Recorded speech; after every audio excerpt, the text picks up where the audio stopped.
It's awesome because That's awesome.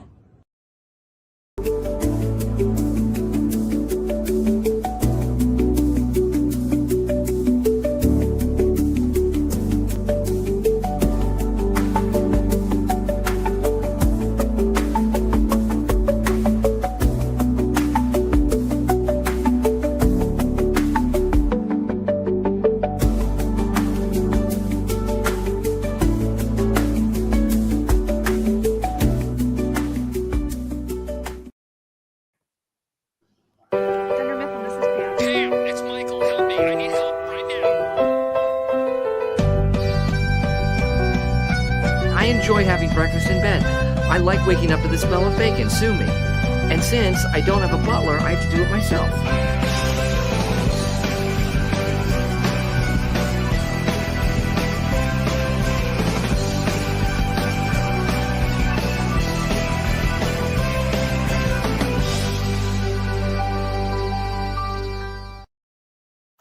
I did not realize the countdown had a new song.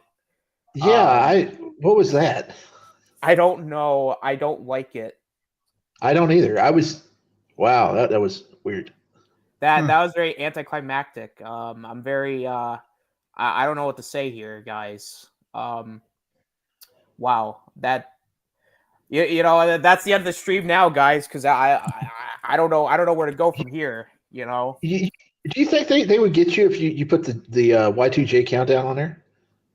Oh no, they might. I think WWE might. They might copyright me. That would be cool. Though. The Rock will come after you. Yeah, the final boss will take my soul. I can't risk it, guys. I can't risk the final boss coming after me. Dwayne, if you're listening to this, I know you're not, but if you ever listen to this, Dwayne, I'm sorry. I'm sorry, Mr. Final Boss. Please don't suck my soul out of my body. Anyway, guys, hello. Welcome back to Good Ol Wrasslin. We've been gone for a couple weeks. Sorry, a lot of personal stuff going on, but we're back. We missed a lot, quite fucking frankly, just based off last Friday. You know, this wasn't going to be a topic, but listen, we were talking a little bit backstage, but I feel like we need to let everybody here know what's going on. I got the co-host with me. I got Shifty. I got Rome's here. What's up, guys? What's up? Yeah, we're just gonna get right into it. What the fuck is going on with the final boss? Holy shit! Oh my god! Right from the get-go, that promo last week. This man, he either knows what's going on and he's fucking with us, or this guy is clearly fucking lost the plot. Oh my god. Taking souls. He doesn't know if he's a good guy or a bad guy right now. This guy is on the verge of a fucking breakdown. Like, oh my god. This promo was something to behold. You had Cody coming out there looking like he's ready to burst into tears. You got The Rock spewing off nonsense. And we're all going, we have more questions than we have answers. Like, and then you have the press scrum that nobody's asking The Rock any questions that actually really need to be answered. Are you working WrestleMania? Are you not working WrestleMania? Are you The Undertaker? Are you Shang Tsung? Are you Black Adam? We need to know these things, Dwayne. Oh, man. I just think he's drunk too much Terramana. Oh yeah, absolutely. He's drinking that Zoa Tiamana mix, and like hanging out with Brian Gerwitz way too much too, because that whole like thing that he was doing, I'm like, this is Brian Gerwitz all over this. Like he's just listening to whatever Brian Gerwitz writes. Like this guy, and then he's like coming out to like Lil Wayne, and I'm going, oh, like at first when I started hearing, I'm like, oh no, Def Rebel got him. Oh god, even the final boss could escape Def Rebel. And I was like, oh, it was a Lil Wayne song. I'm like, okay, that's kind of weird, Rock. And then he's like, then he comes out, he's like acting like a baby face at first, then right away he's like, no, fuck you, I hate the fans. And of course he's cursing again, even though the network's gonna get you, Dwayne, For the love of God, did you learn your lesson already on NXT when you were just shouting the F word for no reason? Like, this man was going, oh, fuck that. Oh, yeah, oh, what the fuck, Like, Dwayne, for the love of God, please blink if you're okay. If you're, like, blink twice if you're not okay here. Like, you're not all right. Like, listen, if this is about Black Adam, Dwayne, I'm sorry. I watched the movie. I went to the theater and saw it. I don't have the ticket on me, but I saw the movie. Like, please, like, I'm sorry. What? We didn't mean to hurt you, Dwayne. We just didn't, like, nobody did want to go see it. Like, it's fine. Like, you'll get over it. Is this about Red 1? Like, Moana 2 did well. Like, who cares? Like, so what? It sucked at IMAX. Like, get over it. You'll win some, you lose some. Please, like, talk to me here, Rock. What's going on here? Like, please. Anyway, rant over, guys. It's like I said in the backstage. He just walks in, doesn't really care what story they're telling, doesn't care what Triple H has been building for like the last, 48 weeks or whatever. It's just he just took a giant shit on whatever they wanted to do. He just walked in, was like, okay, 6 weeks till WrestleMania, time to fuck shit up, fuck Triple H's plan, and get myself involved in the main event somehow with Cody Rhodes. Yeah, he's backstage. He goes up to Triple H. What's the WrestleMania plans this year? And he goes, well, we're going to have CM Punk go up against. It doesn't matter what your WrestleMania plans are. No, he hears the name CM Punk. He has like a fucking Vietnam flashback, and then he's like, "No, CM Punk will never main event WrestleMania. Only the final boss main events WrestleMania." But Rock, the plan's already set. No, I don't care. If he's main eventing WrestleMania, no way. The Rock says he ain't. The final boss says that CM Punk will never main event WrestleMania as long as the final boss is still around. But you're not really around. It doesn't matter if I'm still around. The point is, I'll main event WrestleMania. And then Roman's like, that don't work for me, Oos. Only I work the main event. He's like, and then Rock's like, no, you're working the mid card with Seth. And then Roman's like, no, I don't work the mid card. I only work the main event. Either main event or opening match. I don't work the mid card. Acknowledge me, head of the table. Believe in the Shield. Acknowledge me, believe. And then The Rock is just really standing there confused. Meanwhile, CM Punk's getting ready to do like an MMA shoot fight with The Rock just to get the main event spot. And then The Rock's gonna make him. Oh my god! When we get to the Elimination Chamber predictions, I have a really fucking outrageous but absolutely believable prediction that could happen, and it has to do with The Rock. It's not my actual prediction, but this is something I really want to happen. But we'll get to it when we get to it because oh my god! What you want him to come out as number 31?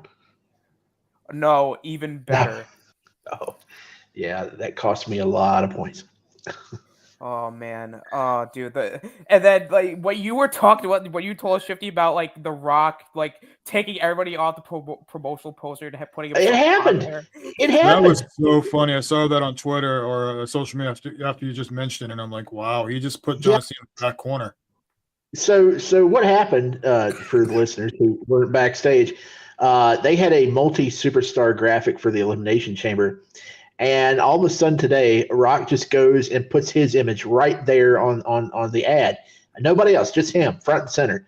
And then people start, fussing at him.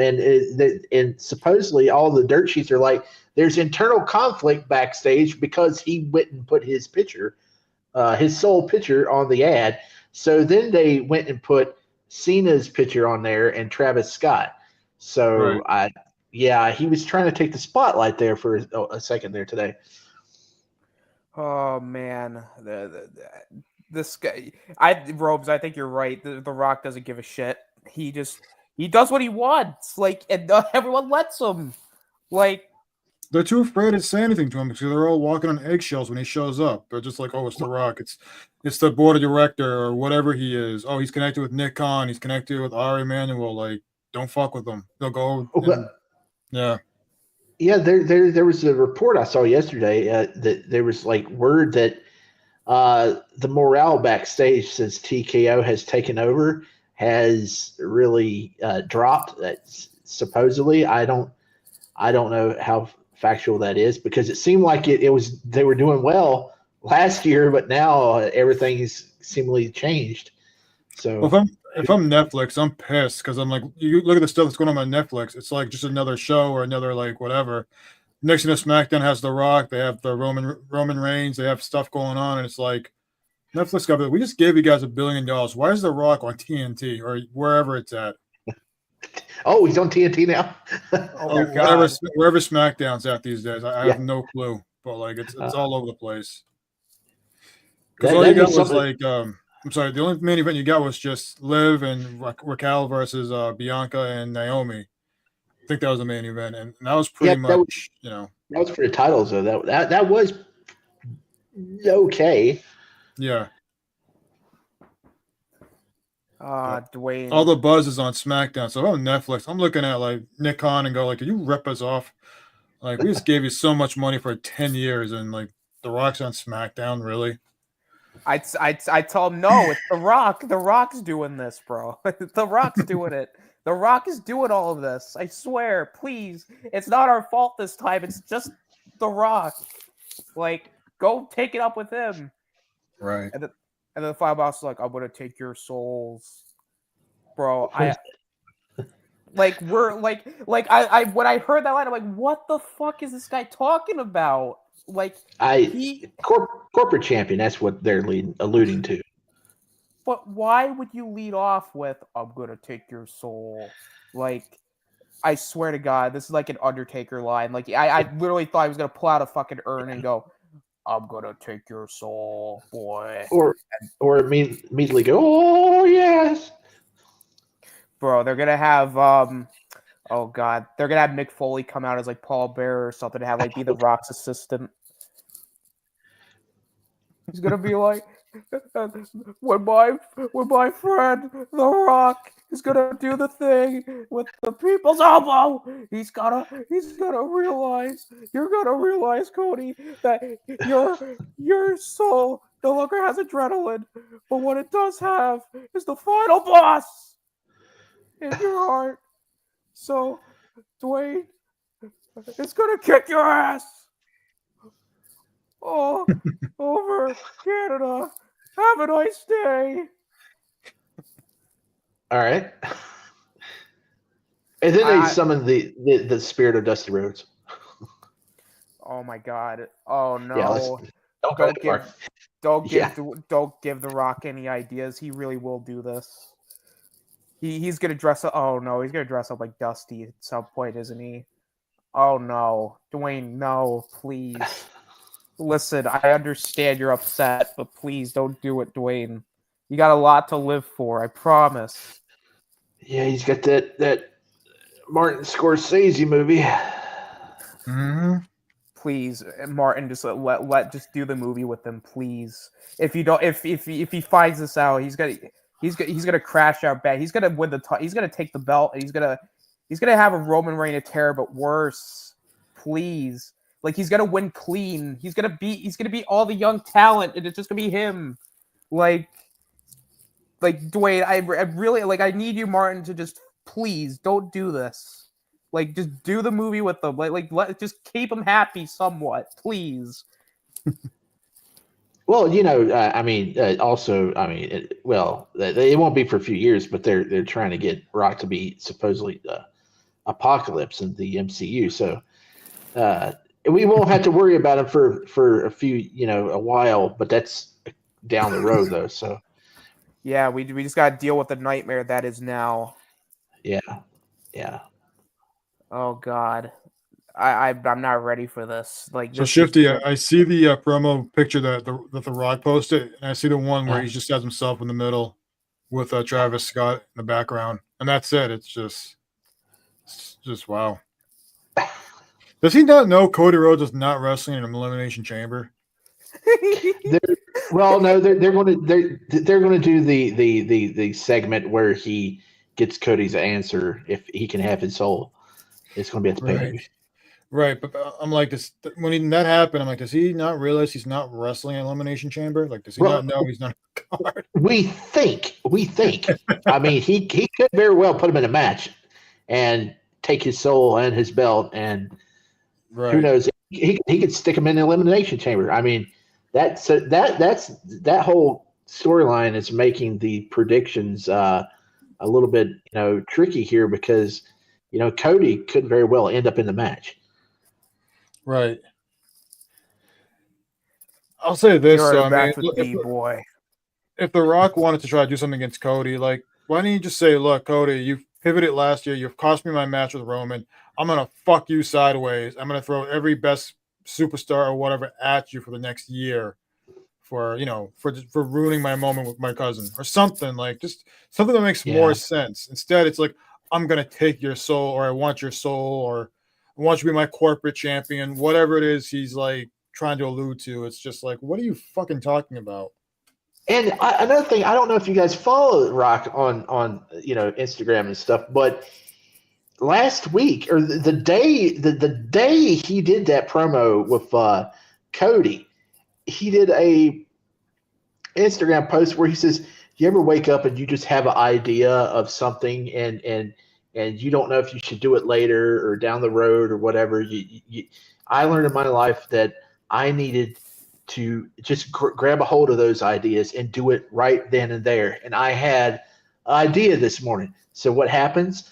Later that night on Raw, he has that promo with Cody. So he is just pulling stuff out of his ass, supposedly, because it doesn't make sense what he was doing. And just that morning he said, he's like, I just had an idea. It popped in my head. So, yeah, I don't know what's going on. I don't think if I was Triple H, I might be very frustrated at the moment because who knows what Rock's going to do. Because I'm pretty sure Ari Emanuel, Nick Khan knows what he's trying to do because that's probably who he pitched it to. And I'm sure Triple H has an idea of what he wants to do. But, I mean, is this going to pay off to where, like, WrestleMania 42 ends with The Rock, having a retirement match with Cody Rhodes? Or is that going to be his last match? Like, where's this going? Like, is this a year plan? Like, what are we doing? Because last year he basically, took a giant shit on whatever plans he had between him and Cody, because now it's like, hey, my mom and your mom are friends now. We're all cool. Yada, yada, yada. It's like, what the fuck?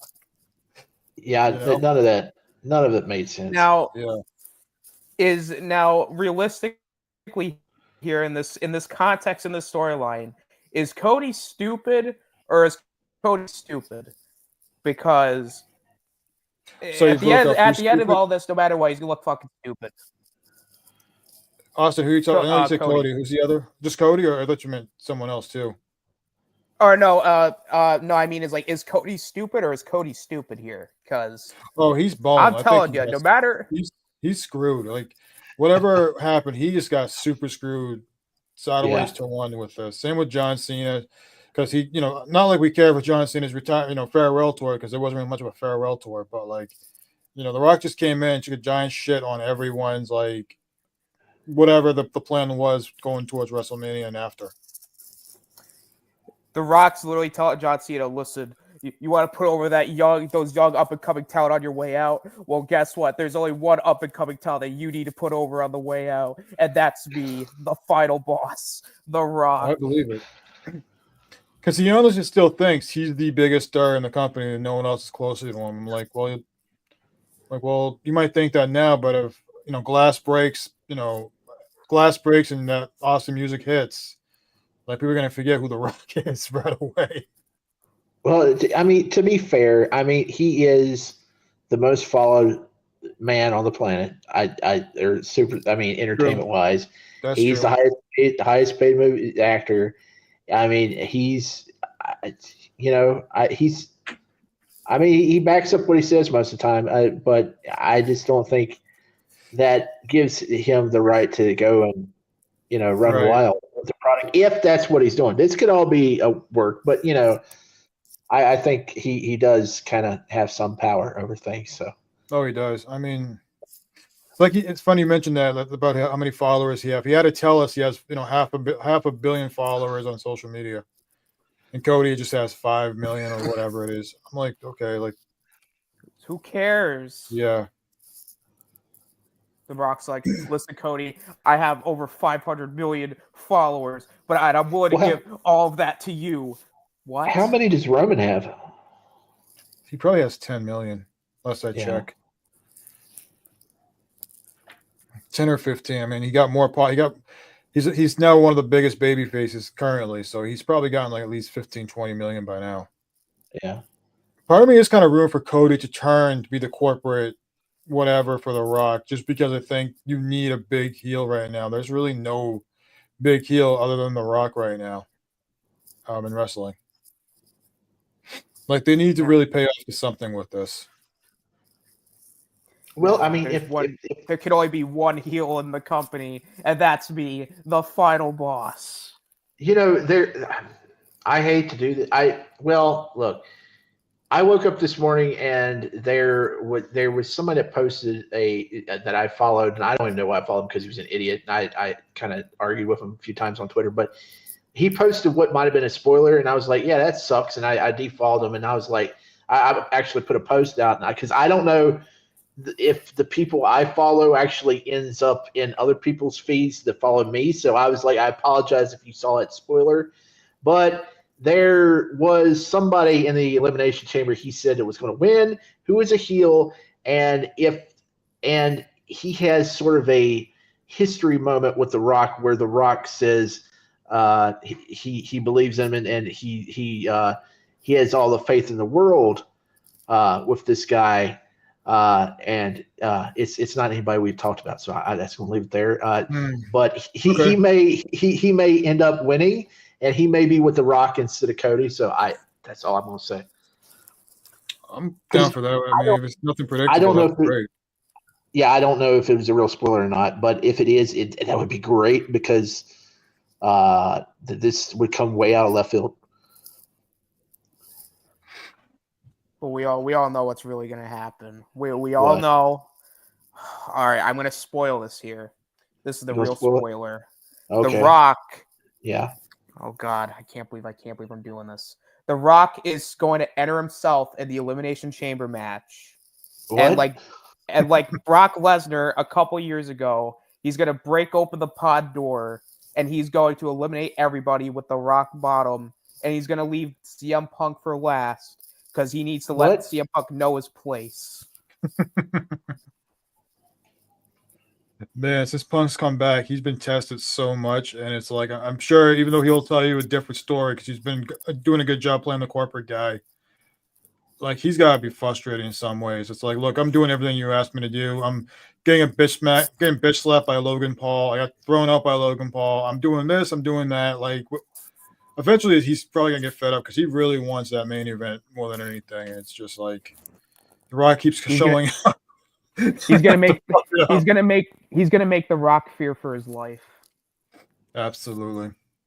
He's about ready to pull out the real glass. He's gonna get ready to choke Dwayne The Rock Johnson out with his bare hands. They could have gave him Gunther, but I don't know. We don't know, and we only have one person to blame for this. Jey Uso? You know what? Let's go with that. Okay. Let's go with Jey. We'll be like the IWC. We'll just blame Jey for anything. I just really hope that Jey. He says he's going to prove all his detractors wrong at WrestleMania. I just hope he adds some more moves to his repertoire before then, because he cannot do a whole main event WrestleMania match again with just doing super kick, super kick, super kick. Wait a second. What's this super kick? Super kick. Yeah, I mean, the problem with Jey Uso, and I like what he's been doing. He's one of the hottest wrestlers right now. People like him. They like the yeet and everything like that. But man, some of his promos between him and Gunther hasn't been that great. Yeah. And like, he's talked about like WrestleMania 40 really haunting him, how him and his brother was like one of the worst matches in WrestleMania history. So, I'm hoping that he's trying to really better his craft for WrestleMania 41. So it's like it's not a dumpster fire, and there's no guarantee he's gonna be the main event for night 1 or night 2. They could just do what they did last year and have the World Heavyweight Championship be the first match of the night. See, here's the thing, though. I think Rock would have got way more heat and way more, I think people would have accepted him if he had just been like, I don't think you're ready, Oos. Why don't you let me have, he should have took his title shot away instead of messing with Cody, and you can have room to do what you want to do with Punk and Cody and whatever on that other side, and then then you can have like Roman come in like, no, you let Oos have his title shot, and then Rock and Reigns could do their thing. I don't know. Rock just ain't got no sense, and I don't know. There's a lot better storylines they could have went with. Oh, absolutely. The Rock has lost the plot. I feel like we've wrapped it up into one singular idea. The Rock has officially gone crazy and has lost the plot. Too much. I'll say this. When he comes, now that he's back, he's making things more interesting again, and I like that, despite how it doesn't make any sense at all. But the fact that he's back for WrestleMania season and doing something or trying to do something, God knows what it is, but I do like that he's back, and he's making WrestleMania more interesting and more buzz as well. Yeah, indeed. But it's weird. It's weird. Man, oh man. But enough about The Rock. I feel like we've talked enough about The Rock. Like we still haven't talked enough about him yet. Yeah, exactly. I feel like, trust me, everybody, we're going to talk more about The Rock in the next coming weeks, probably. Oh, yeah. We're going to switch things up now. We're going to do something a little bit more solemn, a little bit more sad here, quote unquote sad, depending on who you talk to in the wrestling internet community, because they're all fucking wackos. So every company, WWE, AEW always has like their like weeks of they have to release some talent, for money purposes. They did it a couple weeks ago, but I figure we might as well talk about it now because we missed out on talking about it. It's probably gonna be very quick because there's really not a whole lot to say. Like, it's not like a couple years ago where they were releasing like talent that probably should have been released. WWE in particular released talent they really weren't using. And, so a couple of them were kind of like, really? Why? Like almost eye roll worthy. But some of them were just kind of like, okay, I guess that makes sense. But AEW released a couple also recently. Oh boy, I think there's more to talk about there. But big time. Money has really fallen with AEW. Like, geesh. My God. And this is not like, listen, I want to talk good about AEW. I really do. But I have another piece of news that does not put AEW in a really good light here. Like they can't get any good news if any at this point, which is a little disappointing. But I'm just gonna throw a couple of names out here that got released from WWE, and we might give like a quick thing about it, but it depends on who it is, Cedric Alexander. Some of you may be going, who? That guy's still there? Yeah. He was there. Great wrestler, but they never used him. No, the problem is with Cedric is like they never knew how to use him outside of 205 Live, and by the time they had something with him in the Hurt business, once Vince was like, nah, I'm done with the Hurt business, it was over for him. Like, and it's really disappointing. Like, I really agree with Shifty. He was a really good wrestler. Just by the time Vince was done with them, there was no salvaging anything. Had a great theme song too. He did. He really, really did. And then they just couldn't figure it out. The Good Brothers, Carl Anderson and Luke Gallows, got released again.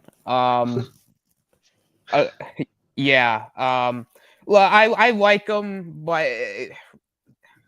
I think at this point, I just don't know what you really could have done with them at this point, other than just be AJ Styles lackeys at this point. Well, they had all the opportunity in the world to really get those guys over, because their most popular moment was Southpaw Wrestling when they were playing Chad Too Bad and I forgot the other guy's name. Those skits they did were phenomenal. They were great. and people were really hoping that they, translated those characters into the regular WWE show. I think they even had alternate attires or something in one of the 2K video games one year. But man, they were really something when they were playing those characters. You remember that, don't you? The I Southpaw. do. Yeah, some good stuff they did. Catamaran. You had the Fandango character where he was just drunk all the time.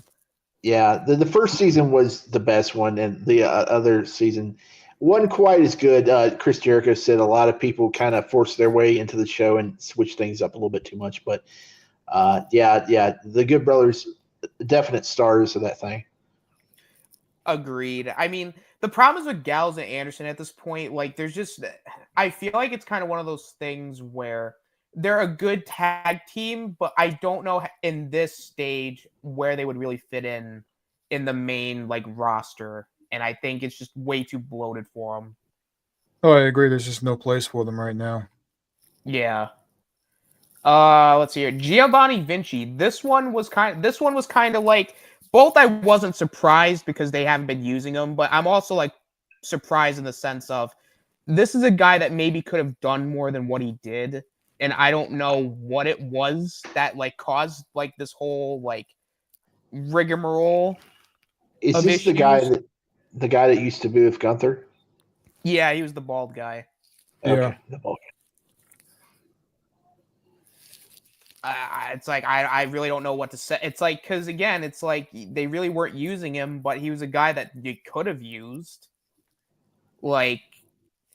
It's hard to be mad about a lot of these releases because it's I'm not saying I'm not celebrating people losing their jobs, but if you don't and I think AEW should start implementing this practice. If you are not using certain wrestlers, let them go. Let them build their names elsewhere.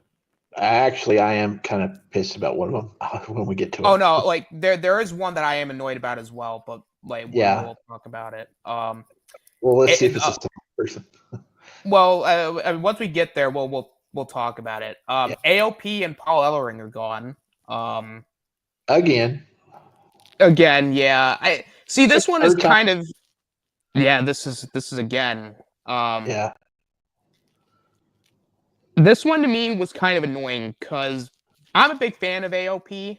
I'm not saying they're the greatest tag team in the world, but from a presentation standpoint, and you had Paul Ellering with them, putting them with the Final Testament and Karrion Kross's group, I think was a mistake. I think AOP should have been a tag team that just destroyed everybody, do what they did in NXT, and then they would have gotten over. Having them be just two guys that killed people, that would have gotten over. You put them in a group of Karrion Kross that really went nowhere. I mean, unfortunately, that really hurt them in the long term. But their first run, they had a lot of trouble, or second run, I can't. When they first got to the main roster, they had a lot of trouble staying healthy. One be hurt, and the other one be healthy, and the other one be hurt, and then they both be hurt or whatever. Did they have any of those troubles this last run? Because I never actually seen them wrestle one or two times on Raw. I don't think so. Yeah, so they just didn't use them. No. Yeah.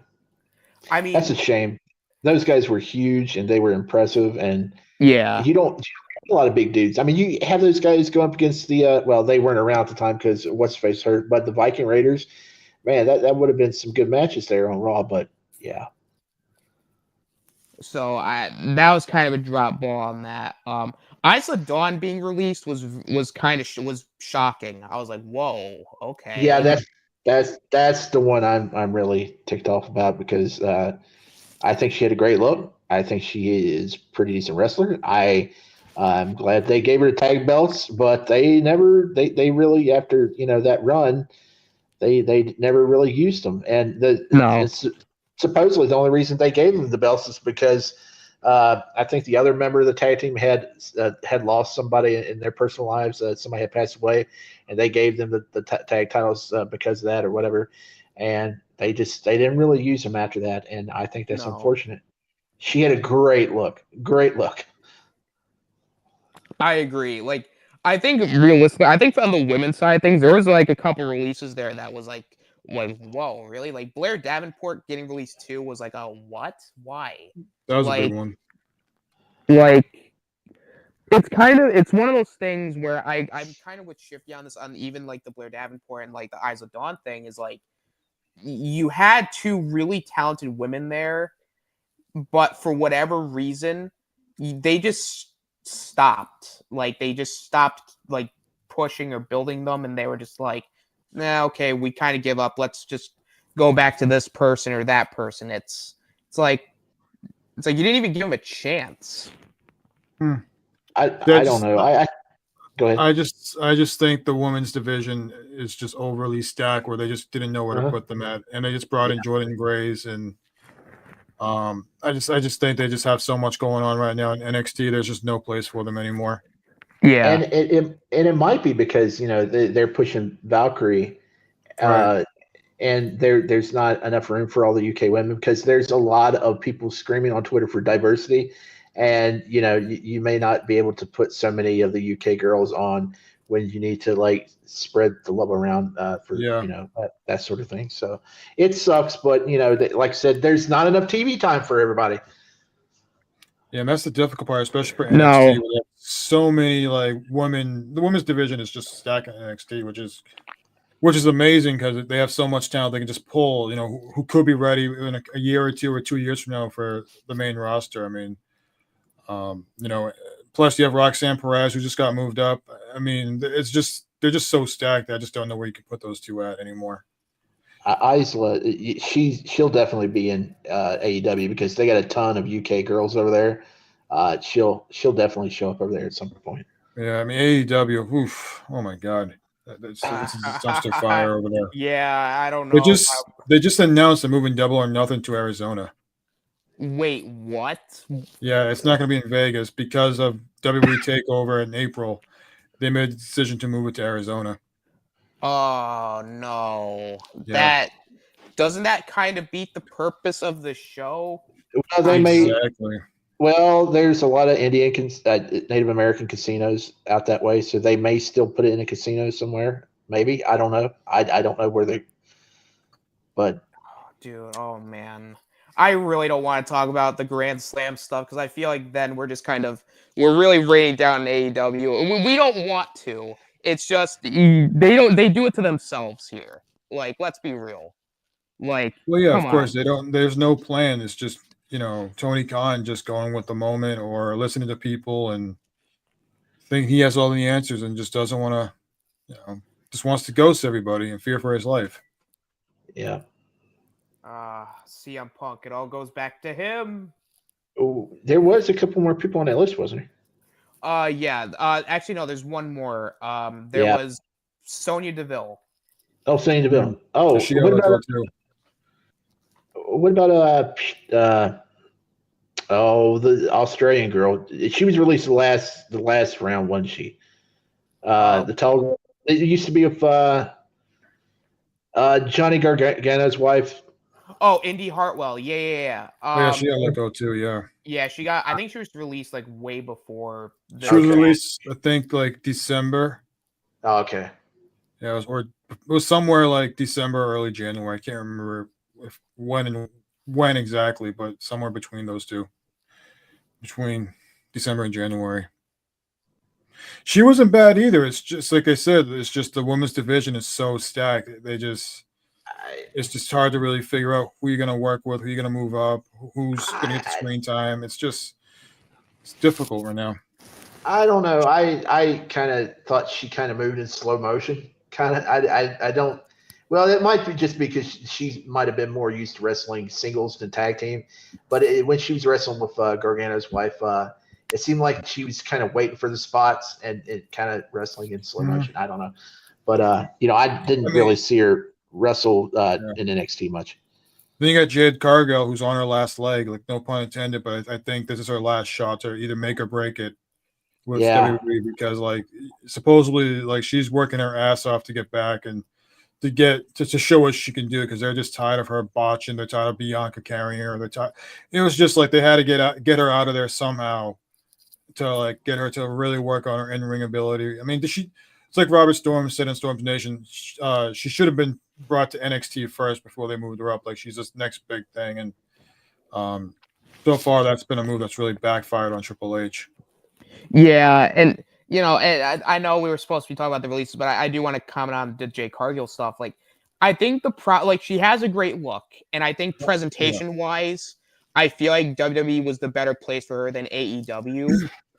However, I do kind of agree she really should have went down to NXT for at least a few months and just kind of work out whatever was left of like what she needs to work on, and then bring her up.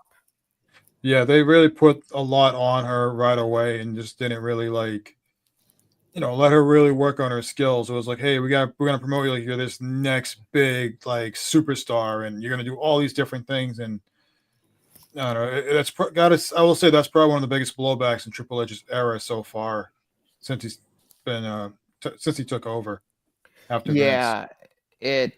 It wasn't great. And yeah. To come back to Sonya Deville real quick.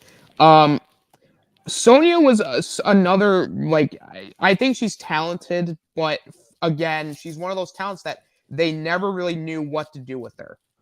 Like, even like under Vince, even under Triple H, like, she was somebody who, like, she went through so many iterations. It's like a Baron Corbin type thing where they never knew how to handle her when you kind of had something there. But then, for whatever reason, the ball was dropped, and then by the time like you start to figure something out with her, the audience doesn't give a shit because they're just like, "Oh, it's Sonya Deville." Right. Yeah, I mean, I think that's because Triple H, like Vince, they both had a specific look for their female superstars, and you see that with Triple H, where it's somebody who, they just don't know how to use. Like, for example, Nikki Cross is another one. They've had her with the Wyatt Six, and they've disappeared from TV. There's just no buzz with them or at all. It's like, what happened to them? It's like, last we heard, they went to SmackDown, and it's like they've disappeared too. So it's, I don't know. I mean, Alexis Bliss is back, and she's just doing her own thing. Chad Gable died for nothing. Yep. Man, this is like the second time Nikki Cross has been in this situation, because she was in Sanity. They brought them up. They didn't do nothing with them, and all of a sudden, boom, they're gone. They're broken up. That was like one of the biggest mistakes ever, bringing somebody up from NXT, a group up. They could have been huge. Sanity come from NXT to the main roster, but wow, I always thought that that was the year that AJ was fighting Nakamura, and I thought that they kept on saying that Sanity was going to come up around that time, and I thought that would have been a great way to give Nakamura the win, to have them take out AJ in that match. But never happened. Never happens. No, I mean, every time somebody you think is going to do great on the roster from NXT, and they go up to Raw or SmackDown, back in those dark times when Vince was doing, the show, right. it never panned out. It hardly panned out. It just, I don't want to remember the dark times. Like I said, this is just a repeat for Nikki, because she was with Sanity and now she's with the White Six, and they're not doing nothing. No. They got sent to, development to hell. Yeah. So I guess the last thing we could say about these WWE releases is that they suck, but at the same time, they really weren't doing a whole lot anyway, and they'll probably find better places elsewhere to work. So there's only so much TV time. Yeah, I mean, it's like Matt Cardona said. Cody Rhodes said it when he demanded his release years ago. Drew McIntyre, when he got released, they just went out there and just, went in business for themselves and really pushed themselves to really get the buzz for themselves. They just didn't wait on anybody. And then when they finally found what they were looking for, they came back to WWE, and now they're like the biggest superstars out there. Yeah, well-known stars out there. Cody, Matt Cardona, Drew McIntyre. I mean, I'm sure there's so many others out there, but it's like they bet on themselves, and just because he got released from WWE doesn't mean real wrestling career is over. Agreed. Now, on the flip side, AEW's releases. Oh my God! How do you fumble this bad with these talents you released? In one fell swoop, they released AEW finally released Ricky Starks, who's now in NXT, by the way. You have Malachi Black, who's going to go on, and apparently he's returning to WWE imminently. And then you released Miro. Rusev Day is returning. Let's break this down here real quick. I'm going to start with Malachi Black. That's a talent that should have done more in AEW. I think we can all agree. I agree on that one. Yeah, that was a big one. He had something with the House of Black, but he never won any singles titles. He won the trios titles, and he never really had any real meaningful feud outside the Cody thing, which even then, that was just kind of a bust. He's a talent. I'm not saying he's the guy that you're going to build your company around, but he should have been one of your top guys. Yeah. Why? Because he had a great look to him. He had a creative look. He had a great presence. He had something that he could give you that nobody else could, and yet somehow they never used him to his full potential. And that's right. Ultimately, I think that's the biggest thing with these AEW releases, that they never use them to their full potential. Same with Ricky Starks. He was a guy that had a great personality to him. He was somebody that you would think, oh, this is somebody you could start building to a bigger position, like even towards a main event run. And yet, for whatever reason, they just stopped. He went lower down the card, and then they stopped using him. And then Miro, he's somebody who had the look to him and a great physique to him. Somebody you could have showed WWE and said, hey, we're using this guy better than you ever could. And yet, once again, they just stopped. Yeah, they just don't know how to use talent, period. I mean, even right now, their biggest thing is Tony Storm and Mariah May. That's their biggest thing right now. It's the only thing that's getting them buzz. Everything else, you have no idea what they're doing. Yeah. No.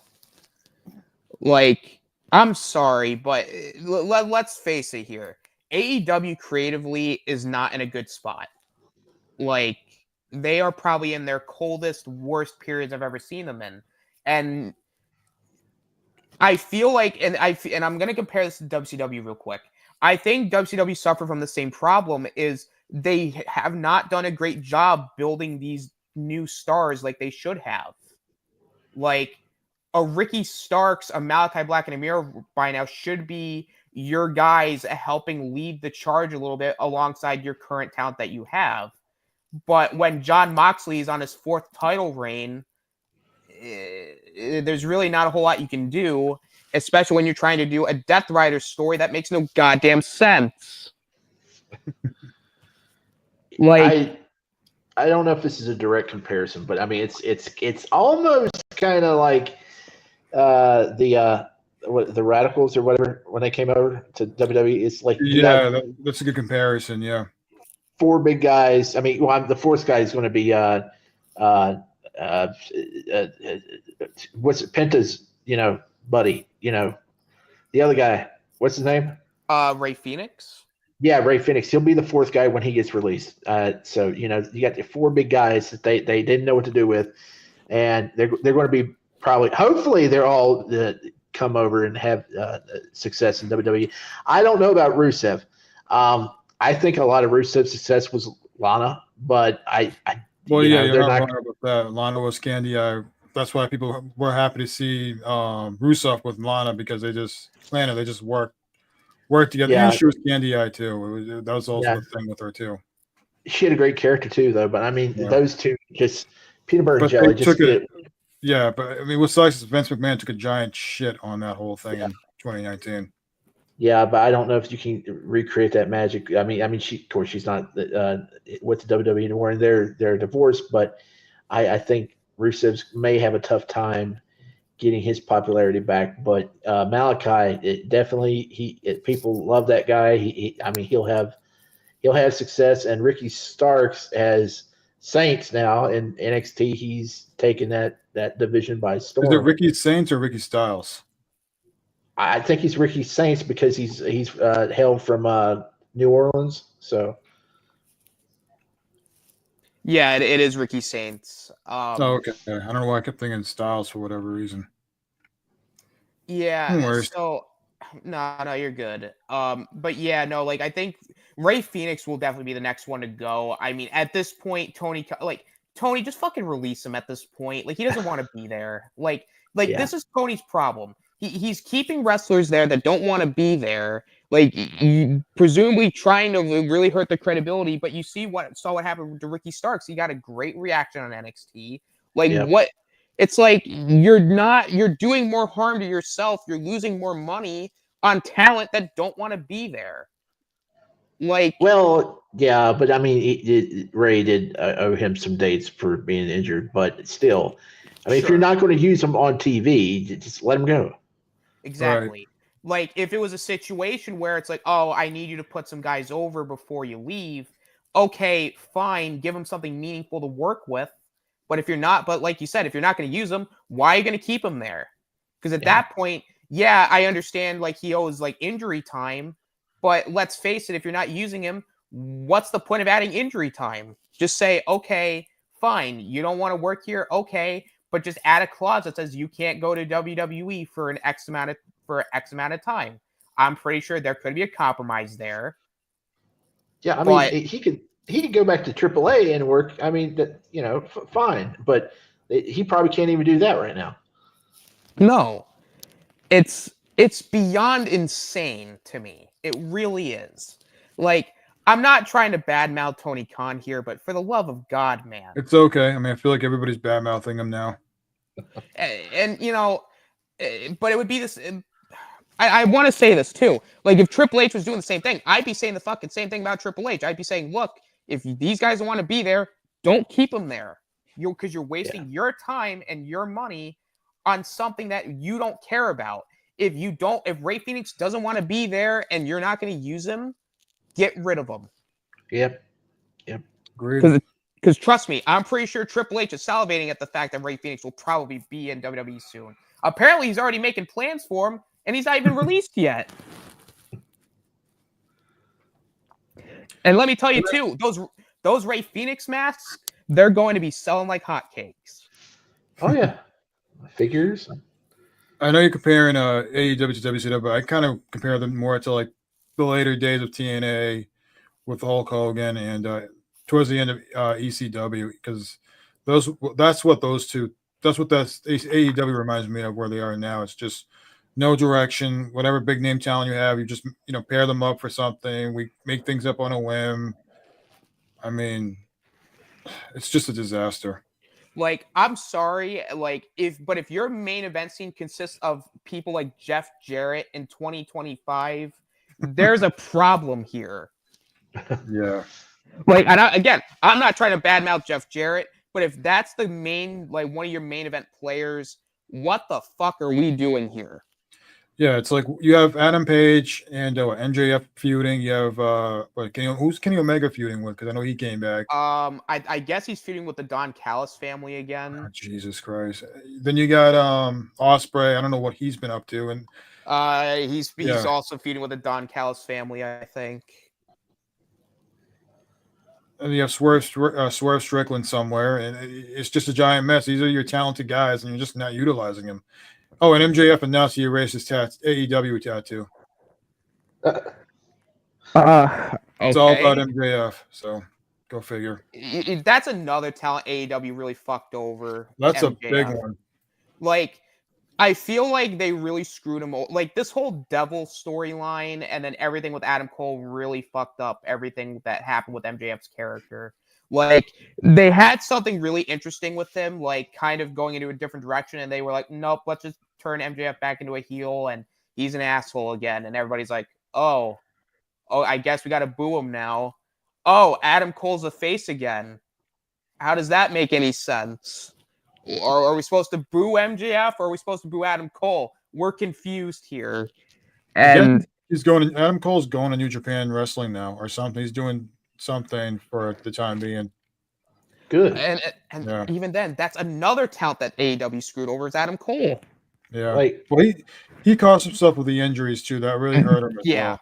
Yeah. It was the injuries, but the booking after that has not helped him. Right. Like Wardlow, we could probably do an episode where we just talk about talents that AEW is either not using or they screwed up. Wardlow's another one.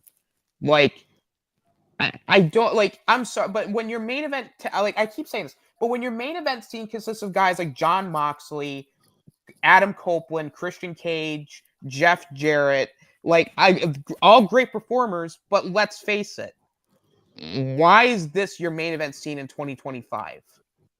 Cope. Yeah, Cope. And I like Adam Copeland. I like Christian Cage, but when these guys are your main players and not somebody like a Malachi Black or a Ricky Starks, I'm sorry, you really screwed up somewhere. Austin, Did breaking news. Go ahead. Uh-oh. The Rock left a gift for Cody Rhodes in his locker room. Oh, for the love of God. It wasn't a giant pile of monkey crap, was it? We don't know yet. It was courtesy of the final boss. Oh my God, he's sending him. He's probably sent him like a bouquet. He sent him a bouquet of flowers, a box of chocolates, and like a little Valentine's card or something. Well, he's late on Valentine's Day. Oh, yeah. It's The Rock. It's all right. Well, Jacob Fatu defeated Andrade, so he moves on to the main event for the number one contender of the United States title match. I mean, interesting, I think.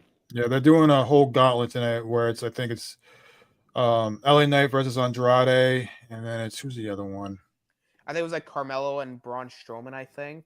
Yeah, Braun Strowman versus Carmelo. Oh, never mind. Apparently, it was supposed to be Solo versus Andrade, and somehow Jacob Fatu entered and not Solo. Honestly, a better choice. Oh, I agree.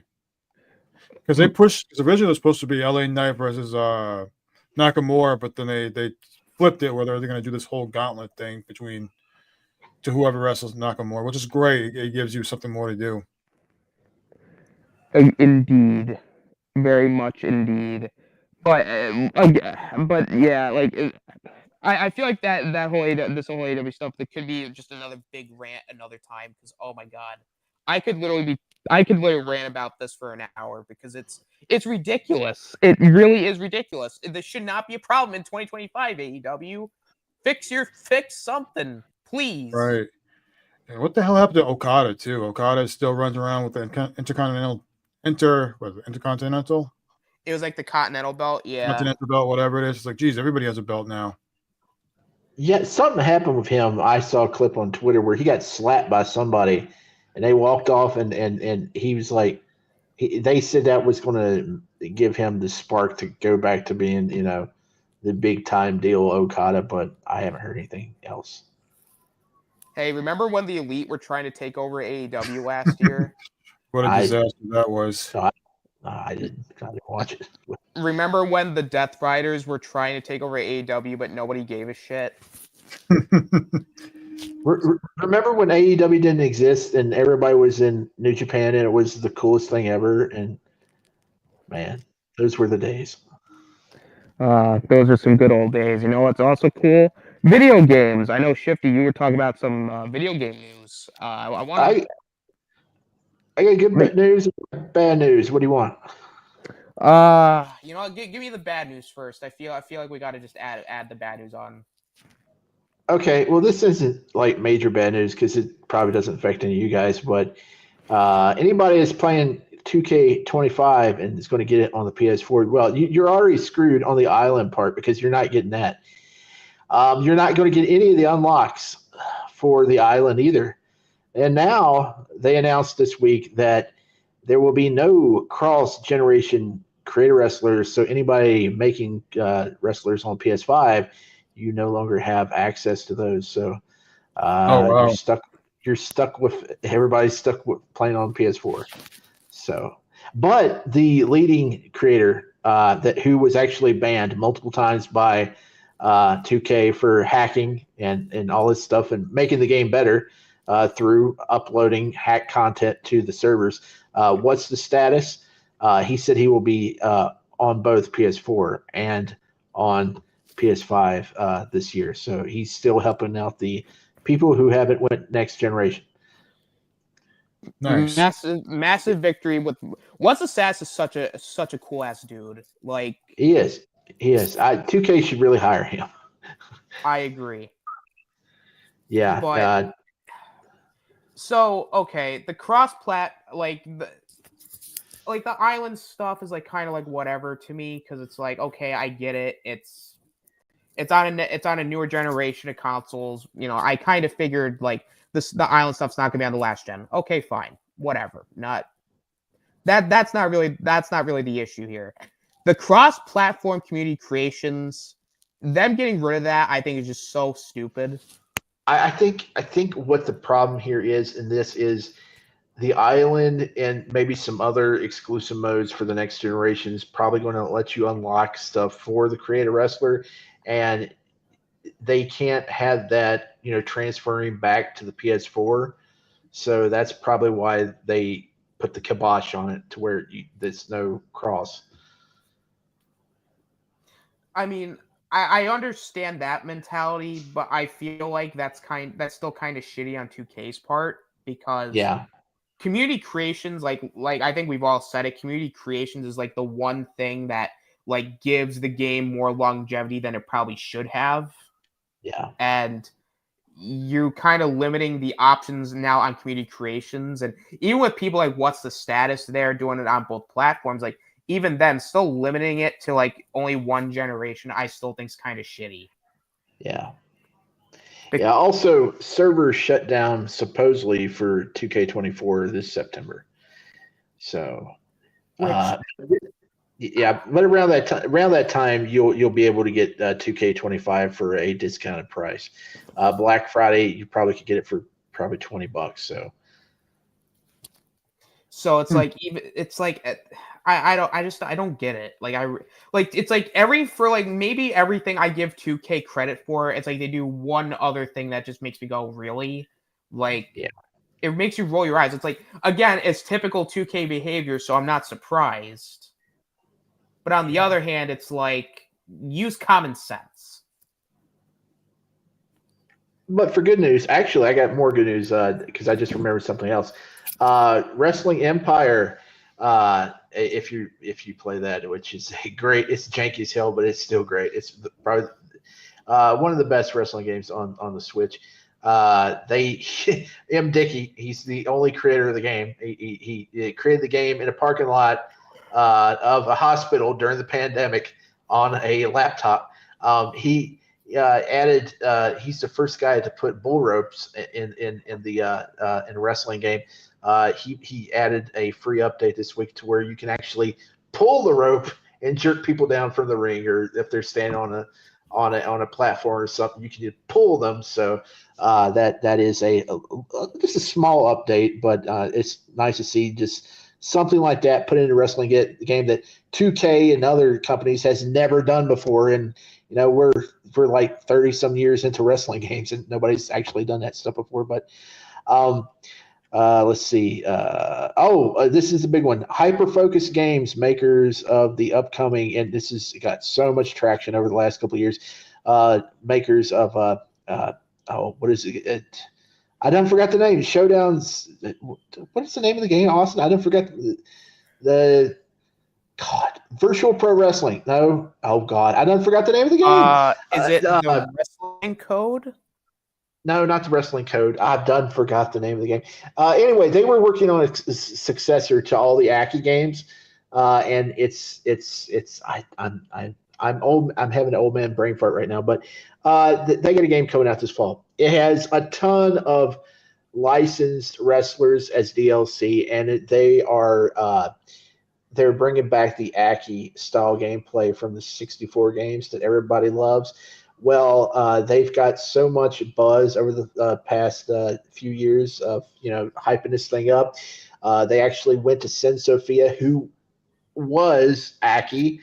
They've bought the license and the name of AKI, so they are the official, not spiritual successor. They are the successor now to those N64 games because they bought the rights and the license to AKI, so they can put AKI Man, who was in WCW Revenge and NWO World Tour. They can put those characters in the game. They may even have the assets now of those old games to where they can use it. It's supposed to come out at the end of the year, but it may be pushed back to next year. They were supposed to put out a demo, but I know a lot of people's looking forward to that. The roster is crazy. It has over 100 created characters by a real cool artist by Hal Haney, I think his name is, and they have a ton of licensed wrestling, like Hacksaw Jim Duggan, Jake St. Roberts, the Four Horsemen with J.J. Dillon's in it. You got tons of ECW. Just about anybody you can think of from ECW's in it. They still haven't decided how much the pricing will be for each character. They said they want to make it fair because everything that you pay for those DLC characters, they're going to go straight to the wrestlers. So, hopefully by the next time I talk about the game, I'll remember the name of it. I'm going to look it up here in just a second. So, go ahead with the next story, and I'll tell you what the name of it is. Okay. Well, first of all, massive W from Matt Dickey. I dabble in like Wrestling Revolution 2D on my phone sometimes. I dabbled a little bit into Wrestling Empire. It's a pretty good game. But Matt Dickey's doing the real work that nobody else in the wrestling games community is. And then this game that you're talking about, Shifty, sounds really interesting too. So I mean, I'm glad to see that wrestling games are making a very big, or at least having a little bit of a comeback here, and not just having just one company do it. 2K.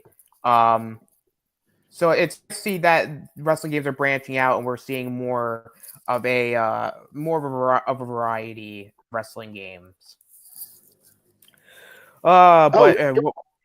Ultra Pro Wrestling is the name of it. I had a massive brain fart. Yep. I know what you're talking about. Yeah. Everybody's done stories on it. It's like the biggest thing. The only problem is it's riding a huge hype train, and they really haven't showed anything of gameplay besides one trailer.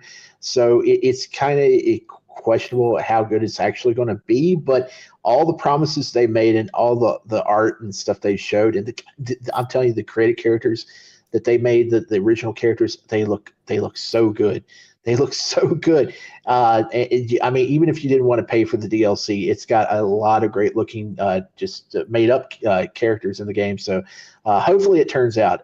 But like I said, it's running. It's going to be playing. The gameplay is just like the classic N64 games that everybody loved. Everybody's asked for years and years and years to be brought back, and they're hopefully going to do it. Interesting. I can't wait. But AEW, man, I'm telling you, Jesus, man, Grand Slam Australia. Oh God, there's a big reason why Tony Khan was booed out of the building after the show in Australia. So to give the big bullet points here, apparently it was originally going to be a pay-per-view, but they didn't market it as a pay-per-view. There really wasn't a whole lot of marketing for it at all.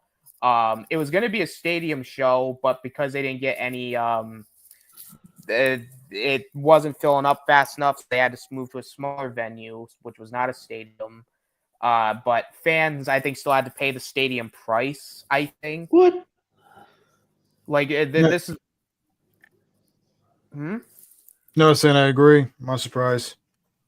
So that happened, and then they thought it was a pay-per-view. It wasn't a pay-per-view. It was apparently a collision show. So, and they didn't advertise for it. And then apparently now Apparently they weren't able to get their ring there in time, so they had to like ask somebody for like a small indie ring or something. It was tiny, supposedly. That's what I heard too. And at the end of the show, Tony Khan got booed out of the building. Yep. And honestly, I really don't blame the fans on this one because unfortunately, Tony Khan and AEW kind of did it to themselves this time. Because, like, I don't know how you could mismanage something like this. Like, you have to go out of your way to just not care. Like, the entire time, like, this whole show apparently was built. They're building up to the show, right? They never advertise it. You know how WWE, like, on their like Titantron will at least have like, oh, this show's gonna be on, like, you know, the pay-per-view is gonna be in so and so days. No, they were advertising Revolution before they were even advertising Grand Slam. And that makes no logical sense. Like, if I was to do this, I'd be advertising like, "Hey, Grand Slam Australia, this is gonna be the next big show, guys. You're gonna want to watch this. So here's what it is." I don't care about Revolution at this stage. I'd mention it. I'd say, "Yo, yeah, Revolution tickets are you're going on sale now. Like, go do that." But like, really, go watch Grand Slam. And the way that you're having fans just pay for stadium prices for a non-stadium show, I think that's a little ridiculous if that's true. Like, I would have refunded them. I would have said, "Look, we're moving to a smaller venue. Like, here, we're gonna refund your ticket," you know, or like they could have done something to more so incentivize people to not be upset, but they didn't, apparently, which immediately I think that's kind of I think that, to me, that's kind of scummy, if not more so. And then to top it all off, the fact that you couldn't even get your own ring there in time and you have to rely on a really small indie ring, that I don't know about you guys, but I think that's a little ridiculous. Yeah. Like, for a national professional wrestling company, you should know better. I mean, they had been a way. I mean, if Tony has as much money as he has, he could have had somebody come and just build one, couldn't he? I mean, he might have. He could have. I don't know why. Like, nothing was done or accomplished. Like, I personally, I can't speak for Tony Khan. I don't know the guy. But when you're a national wrestling company and you pulling out a small indie ring that's fucking tiny, Yeah. like, there's no excuse for that. Yeah, I hope they didn't have any multi-man matches because I know they had a tag match. I know that. Actually, let me look at the card real quick. No, I think they had a couple of them, actually. They had a couple they had a couple tag matches. I don't think they had anything too crazy. But it's kind of like it's still kind of weird. Like, I wouldn't really have I don't know. It's just they had two tag matches. And that was it. And then, no, they had 5 matches on the show. They had 2 tag matches, and then they had Mercedes and Harley, Okada, Buddy Matthews, and they had Tony Storm and Mariah May. So I don't know. Like, I feel like I really don't want to harp on AEW. I really don't. But if WWE did this, nobody would let them hear the end of it. Yeah. Like, AEW, like, I don't know who's running shit back there, but they really need to, like, start, like, figuring their shit out here, because, like, that's embarrassing. Yeah. Well, we're over the hour mark, and we haven't gotten into the Elimination Chamber stuff, so let's just do it now. Elimination Chamber predictions, boys. Yeah. Hey, but one thing I can say one good thing about AEW. I saw they had the video game on sale on Switch digitally, and I was like, well, I got it on the Switch and I had it on the PS4 and it runs pretty well on the Switch and it's nice to have another wrestling game that plays fairly well in handheld mode. So I've had fun actually playing that on the go here. So it's not all bad with AEW. It's not, but I didn't fork over for all that overpriced DLC, but yeah, I just got the basic game for like $15, so that wasn't too bad. The problem is with like Fight Forever, it was okay like as a base game, but it felt like it was just an unfinished game. Yeah, it was a game. Seriously, there were modes that were better designed and more full featured back in the early days of the PS2 or even on the N64. So, but the wrestling gameplay itself is fun. So yeah, the gameplay is fun, but there's no real match types. Yeah. The career mode is very, very short. The creation suite I thought was very limited. Yeah.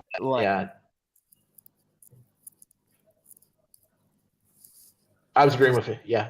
Yeah. Oh, It's just, and then not to mention.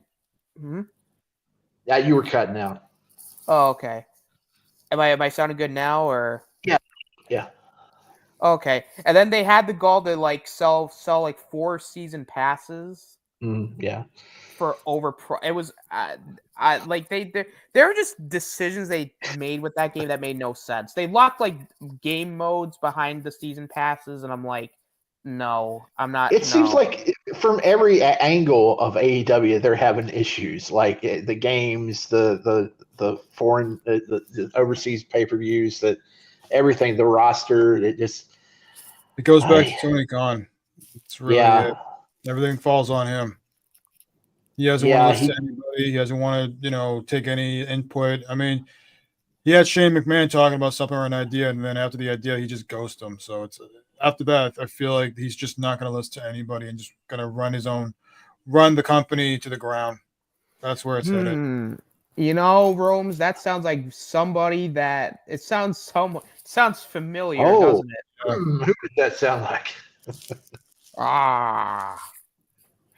Oh no, I was thinking about somebody else.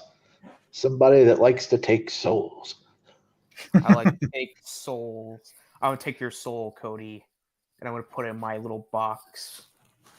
Well, Logan Paul just did the greatest troll job in Toronto. He came out with John Cena. Well, there's a good promo with Punk, Damian Priest, Seth Rollins showed up, Drew McIntyre showed up, basically promoting the Elimination Chamber match, and then CM Punk called out John Cena, and then John Cena music hits. Fans erupted, and then they see Logan Paul, and then there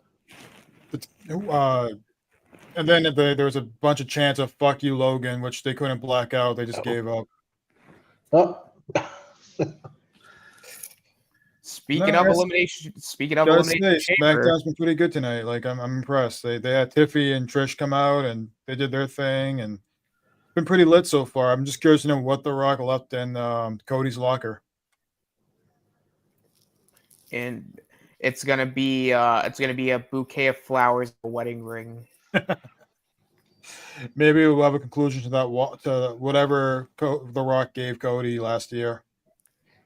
It is possible. Well, supposedly, even though we saw Cody get the watch in a backstage segment, supposedly Rock said on Twitter that he gave him the watch. So I don't know. This is why they need to quit doing the backstage stuff, because it's screwing up the storyline. So. Oh, I agree. It's just. It's like it's just The Rock just forgets what he's doing, forgets what WWE's doing, just wants to do things his way. Well, that's why he needs to go back writing his promos and stuff on his forum. We'll hire a better writer besides Brian Gerwitz. Yeah. Indeed. So, Elimination Chamber predictions. There's only 4 matches, I think, on the show. That's correct. We think. We don't know about Cody. Yeah, we don't know about Cody yet. Plus the Cody segment for now, maybe change to a wrestling match. Yeah. Would it be awesome if Cody said, no, I don't want to be your corporate champion, and then The Rock pulls out his ring gear and beats him in the ring? for the belt. That would be cool. And The then it'll Rock- be Oh no! Oh god! It's gonna be thrice in a lifetime, wouldn't it? Oh god, no! Right? Oh no! This was the plan all along. Oh my god! I fucking should have known. Oh, long-term booking. The long-term booking's back. Oh, That's really no. that's 12 years of booking. God. Oh god. Oh god, no. No, please. No, no. No. Please don't don't do it, Rock. Don't let this be. Don't put Cody in the mid card just for you to face Cena for thrice in a lifetime. We don't want this. This is not what we want. Please, no more. You can main event WrestleMania, just not with Cena. Please. No more. You can't do this to me. Stop. That would be hilarious. The Rock is gonna commit the ultimate fucking troll job, isn't he? And it'll be a 5-second match too, or a 10-second match. It won't even that long. And the Rock's gonna put himself over. He's like, "Listen, I put you over last time. Now you have to do me a favor. You gotta put me over." Okay, are you gonna put me over? No, that the favor's already paid off. So the first match we can talk about is Sami Zayn versus Kevin Owens in an unsanctioned match. That I hope is going to be good. I expect that to be good. Yeah. I expect Randy Orton to show up in that match. Because apparently they said they're already planning for him to come back, so I feel like this would be perfect to do so. I think he had a dark match this week or something with someone. There were some videos of him wrestling somebody in a house show or something. So he's been around. So I think this will be the time where he shows up. Yeah, probably. I feel like Randy, because they said he's like coming back during a European tour. So so yeah, I predict Randy's gonna more than likely come back, and he's gonna I think Randy's gonna see. I don't know, because like with it being an unsanctioned match, I think Kevin Owens is gonna win here. But if Randy Orton's coming back here, I'd see that kind of puts things into question here. Like, would Randy come out after the match, or would Randy cost Kevin Owens the match? I think he would cost Kevin Owens the match. I think because he said it before, he wants to stay as a baby face. He likes where he's at right now. Yeah. I don't see him like changing anytime soon. True. Oh man, that's tough. Yeah. Yeah, I think we're gonna have to. Yeah, Shifty, do you have any? Were you able to do the questionnaire? Because I did that, and I just added the Randy Orton questions. So, are we thinking Randy's going to show up? yes. I'm a yes on that one. Yeah. All right. Awesome. And then was there a question about the Kevin Owens and Sami Zayn match in particular? Well, hold on. So, do you think Randy Orton's going to show up? Yes. Okay. There we go. Now, who wins the match? Zayn? I got Sami Zayn. I think Sami's going to win. I do too. I'll put me down for Sami Zayn. That one was tough. I was like, I don't know. Well, yeah, okay. Well, I mean, everybody's picking the same thing. Those are kind of pointless. But will there be blood? Oh, absolutely. There has to be blood. Yes. Well, okay. Lots of Sami Zayn blood. Yeah. Yeah. Yes. So I'm gonna say no. Okay, this is the first point that's up for grabs. All right. So what about Tiffany and Trish versus Jax and LeRae? thing where the hometown girl loses, or are they going to give Trish the win? They're giving Trish the win. I'm going to have Trish and Tiffany time, over Nia and Candice LeRae. Yep, I same think this could potentially be Trish's like quietly last match of her career, maybe. It's maybe the last one she does. Possibly. Yeah. It might be one of the last matches she has. If not this one, there's probably gonna be another one she'll have. Another one in Toronto, maybe, because I think right now she'll do something with Toronto. Which good for her. She can call her shots. Yeah, and also with Tiffany being the champion, it wouldn't make a lot of sense for them to lose here. So exactly. And Tiffany's the one that's going to be facing Charlotte at WrestleMania. Like Candice LeRae and Nia Jax, from what I could tell, it doesn't have anything to do with WrestleMania yet. So, but would Charlotte interfere? No, not Okay. at least not in the match. I don't think. Okay. So, do we just want to go ahead and do the women's Elimination Chamber? Yes. Okay. Which two will start the women's chamber? Probably Bailey. I'll say Bailey will be the one to start it. Yeah, we got to pick two. I think Bailey and Liv. Yeah, I'll have Bailey and Bianca Belair. Okay. I think it's going to be Bailey and Roxanne. Okay. I mainly just think that because I know they got their beef going on, so. Bailey and Roxanne. Cool. All right. Who is the first eliminated? Out of this bunch, it's. Oh, is it Roxanne? Yes. Okay. Oh, she's okay. Yeah, Roxanne. All right. Okay. I was getting Roxanne, Raquel. Raquel's in it too, ain't she? No, it's just Liv Morgan. Yeah. Okay, Roxanne. Okay. All right.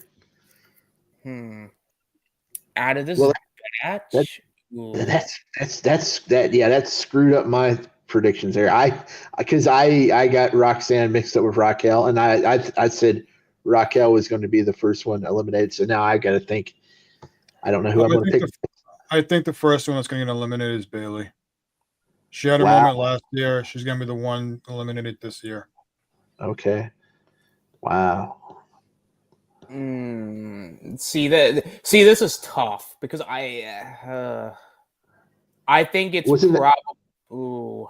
Naomi was the first one out last year, wasn't she? I'm not sure. I don't remember. Probably. She might have been. Let me see. Yeah, they're not going to do that twice. No.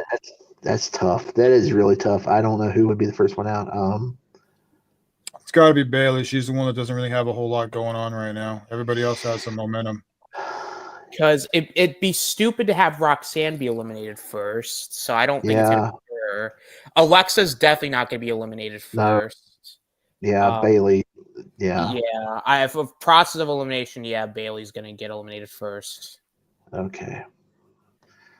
Well, it's sad to see that happen, but who gets put through a pod? I say Liv's going to do it. Liv's going to get messed up. Well, it could be Roxanne, though. I got Bianca. I think Bianca will be the one. Okay. I don't.